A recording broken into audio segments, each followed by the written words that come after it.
As the Eastern Democratic Republic of Congo DRC crisis intensifies, leaders from the East African Community and the South African Development Community SADC converge in Dar es Salaam, Tanzania for a high-stakes summit.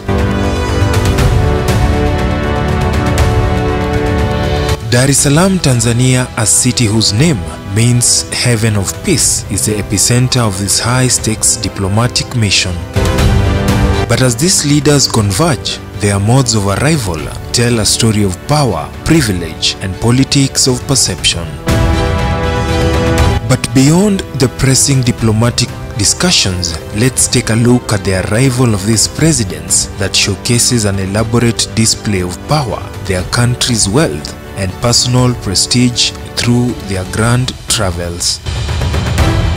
As each leader's plane touches down on the tarmac of the Julius Nyerere International Airport, they are greeted by the vibrant rhythms of Tanzanian cultural troops. But behind the pomp and pageantry lies a tale of grand travel, a reflection of the perks and privileges of holding Africa's highest offices.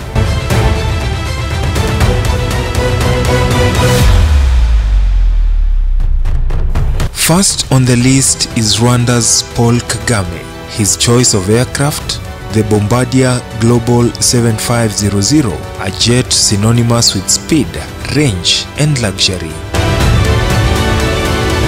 A Bombardier Global 7500 jet, one of the longest range business jets in the world, lands gracefully on the Julius Nyerere International Airport's runway. Funded by the Rwandan taxpayers, this aircraft is a symbol of Kagame's no-nonsense approach to leadership.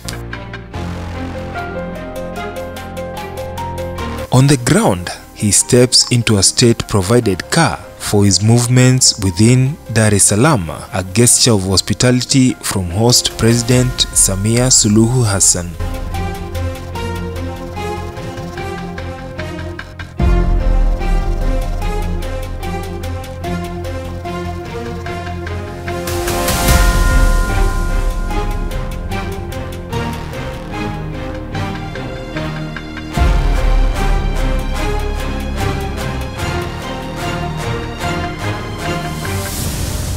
Uganda's Yoweri Museveni, often seen in his iconic hat, opts for a more modest approach this time.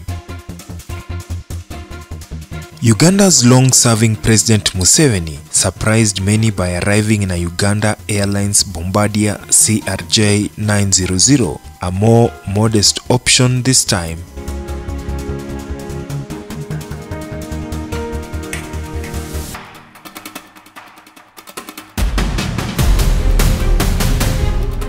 This decision hints at cost-cutting or simply a preference for national carrier representation.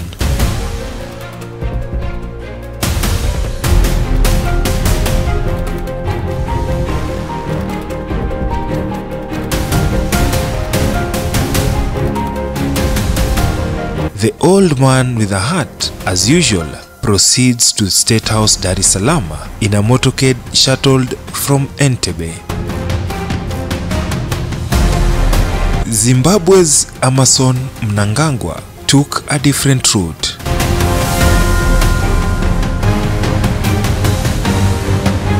With Zimbabwe's presidential jet retired, Mnangagwa took a commercial Air Zimbabwe flight.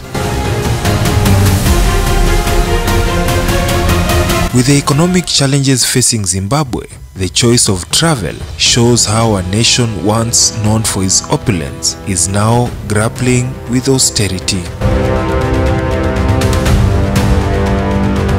Kenya's President William Ruto arrives in his usual Fokker 70ER.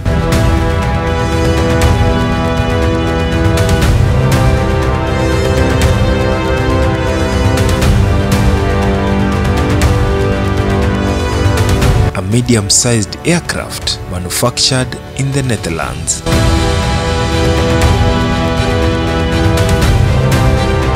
While not the most luxurious, this jet serves its purpose, and at this point in time, he has no option of getting a new one anytime soon.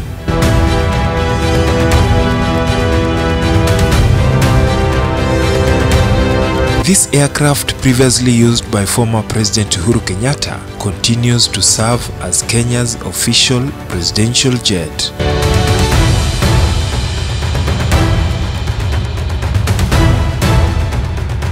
South Africa's Cyril Ramaphosa touches down in the presidential Boeing 737 BBJ, operated by the VIP Transport Squadron of the South African Air Force. This jet is a symbol of South Africa's stature on the continent.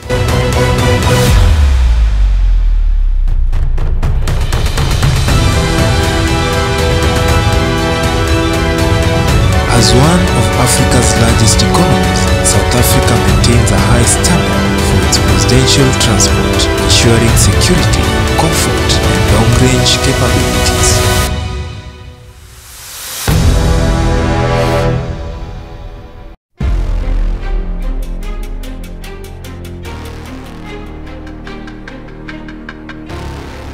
Somalia's Hassan Sheikh Mohamud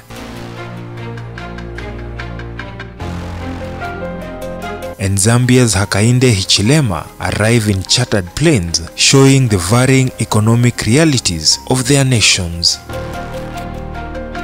For Zambia, the decision to charter comes amid efforts to cut costs, including the potential sale of its Gulfstream G650ER, a stark reminder of the financial pressures facing many African nations.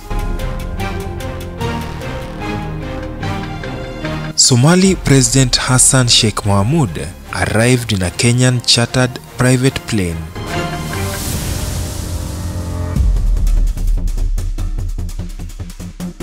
With Somali facing logistical challenges in maintaining an official presidential fleet, chartering flights from neighboring Kenya remains a practical solution.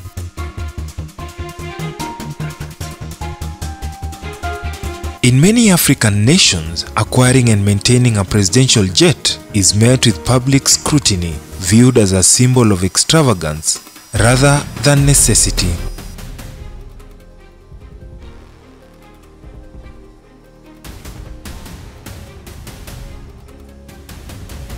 Presidential jets are seen as the ultimate status symbol.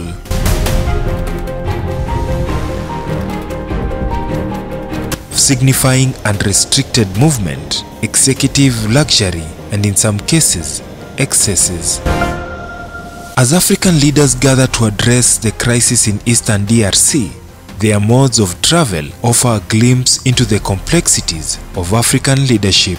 In the end, the true measure of this summit will not be the grandeur of the arrivals, but the substance of the solutions. As the leaders depart Dar es Salaam, their jets soaring into the skies, one can only hope that the discussions held there will bring some lasting peace to a region in desperate need of it.